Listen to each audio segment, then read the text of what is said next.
ঢেকিয়াজুলি শিক্ষা খণ্ডৰ কাৰ্যালয়ত মধ্যাহ্ন ভোজন কৰ্মচাৰী অৰ্থাৎ ৰন্ধন কৰ্মীসকলে ৬ দফীয়া দাবীৰে বিক্ষোভ কাৰ্যসূচী ৰূপায়ণ কৰি তীব্ৰ প্ৰতিবাদ সাব্যস্ত কৰে।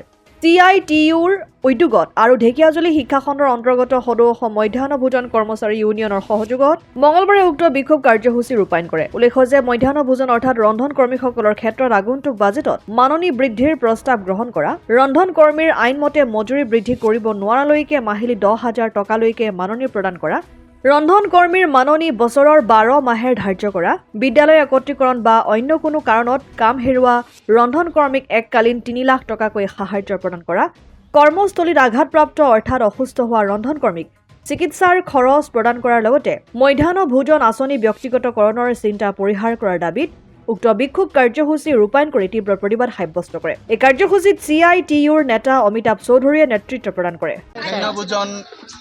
ৰান্ধনী কৰ্মচাৰীসকলে ঢেকিয়াজুলি শিক্ষাখণ্ডৰ কাৰ্যালয়ত প্ৰতিবাদ সাব্যস্ত কৰিছে। এই ক্ষেত্ৰত আমাৰ ক'বলগীয়া বহুতখিনি আছে, তথাপিও মূল দাবীকেইটা কম। আমাৰ মাহত 1,000 টকা সোমায়, তাৰে মানে 1,500 টকাই সোমায়, কিন্তু 1,000 সোমোৱা বুলি আমি ভাবিব বাধ্য। 1,500 যে সোমায় সেইটো আমি ভাবিবই নোৱাৰোঁ, আৰু 1,500 টকাত আমাৰ ঘৰ নচলে। আমাৰ এইটো যেতিয়ালৈকে আমাৰ আইনমতে মজুৰি দিব নোৱাৰে তেতিয়ালৈকে আমাৰ 10,000 টকা আমাৰ প্ৰত্যেক মাহত দৰমহা দিব নোৱাৰালৈকে মাননি হিচাপে 10,000 টকা দিয়ক। আৰু আমাৰ কাম কৰি থকা ৰন্ধন কৰ্মত অৱস্থাত যিবিলাক ৰান্ধনীৰ আঘাত হয়, যিকোনো দুৰ্ঘটনা ঘটে, তেতিয়া সেই সময়ত আমাৰ চিকিৎসা সাহায্য কৰক চৰকাৰে।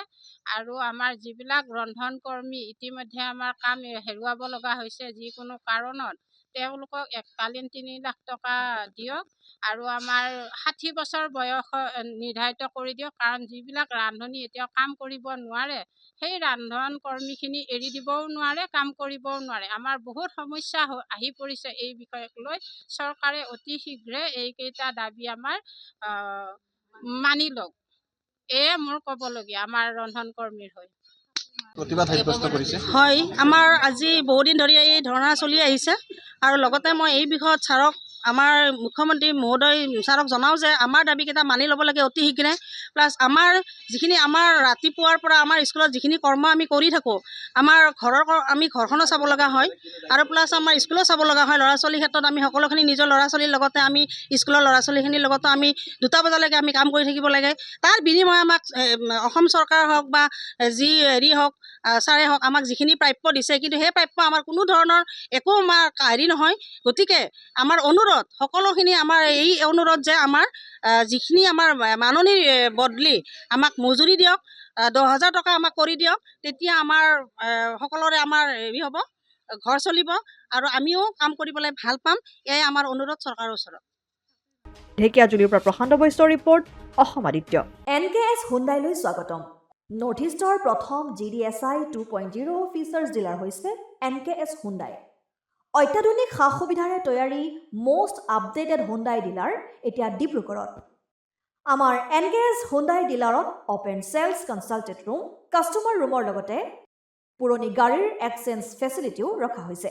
ইয়াত চেলছৰ লগতে ছাৰ্ভিচ ছেক্টৰৰ সুন্দৰ সুবিধা আছে। প্ৰয়োজনীয় সকলো এডভান্স টুলছ, হুইল বেলেন্সিং, এলাইনমেণ্টৰ অত্যাধুনিক machine, post hydraulic lift, fully ট্ৰেইনমেণ্ট পাৱাৰৰ লগতে nitrogen gas filling facility, fully automatic car ৱাছৰ ফেচিলিটিও আছে।